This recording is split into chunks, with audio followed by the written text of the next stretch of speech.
റിസോർട്ടിലായിരുന്നു വിവാഹം.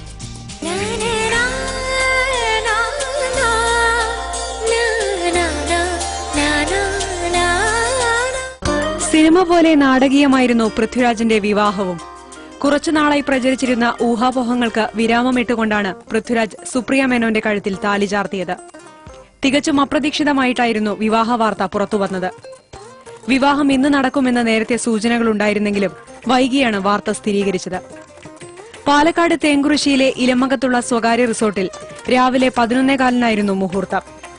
പൃഥ്വിരാജിന്റെ അമ്മ മല്ലിക സുകുമാരൻ, സഹോദരനും നടനുമായ ഇന്ദ്രജിത്ത്, ഭാര്യ പൂർണിമ, വധുവിന്റെ അടുത്ത ബന്ധുക്കൾ എന്നിവരടക്കം 45 പേർ മാത്രമാണ് ചടങ്ങിൽ പങ്കെടുത്തത്. BBC-യിൽ റിപ്പോർട്ടറാണ് സുപ്രിയ മേനോൻ. മുംബൈയിൽ താമസക്കാരായ പാലക്കാട് ചന്ദ്രനഗർ നന്ദനത്തിൽ വിജയകുമാർ മേനോന്റെയും പത്മജയുടെയും മകളാണ്. 5 വർഷം നീണ്ട പ്രണയത്തിനൊടുവിലാണ് വിവാഹം. മാധ്യമപ്രവർത്തകരെ വിവാഹത്തിന് പൃഥ്വിരാജ് ക്ഷണിച്ചിരുന്നില്ല. വിവാഹ ചടങ്ങിന് ശേഷം 1 മണിയോടെ വധൂവരന്മാർ കൊച്ചിയിലേക്ക് പോയി. അവർക്കൊക്കെ അവരെ പ്രായമായവരെ മാനിച്ച് നമ്മൾ വളരെ സ്വകാര്യമായിട്ട് എന്റെ ചേട്ടൻ ഇന്നലെ വെളുപ്പിനെ വന്നു. ഞങ്ങൾ ആ ചടങ്ങൊന്ന് നടത്തി. ഇനി എല്ലാം ബാക്കി ചടങ്ങ് എല്ലാം നമ്മൾ എറണാകുളത്ത്. ഇപ്പൊ രാജുവിന്റെ അടുത്ത് ഞാൻ പറഞ്ഞതാ. ഇപ്പൊ ആരോ പറഞ്ഞു നിങ്ങൾ വന്നിട്ട് പോയതൊക്കെ പറഞ്ഞു. അല്ല, രാജു പറഞ്ഞു 1-ാം തീയതി പാർട്ടി കഴിഞ്ഞ് 2-ാം തീയതി അവൻ പ്രസ്സിനെ വിളിക്കുന്നുണ്ട്.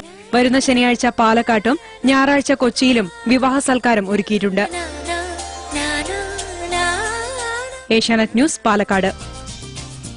പിക്നിക് എന്ന സിനിമയിലെ സൂപ്പർ ഹിറ്റ് ഗാനം കസ്തൂരി മണക്കുന്നല്ലോ കാറ്റിൽ പുനർജനിക്കുന്നു. പാട്ട് പുനരാവിഷ്കരിക്കുന്നതിനായി സിനിമാ സംഗീത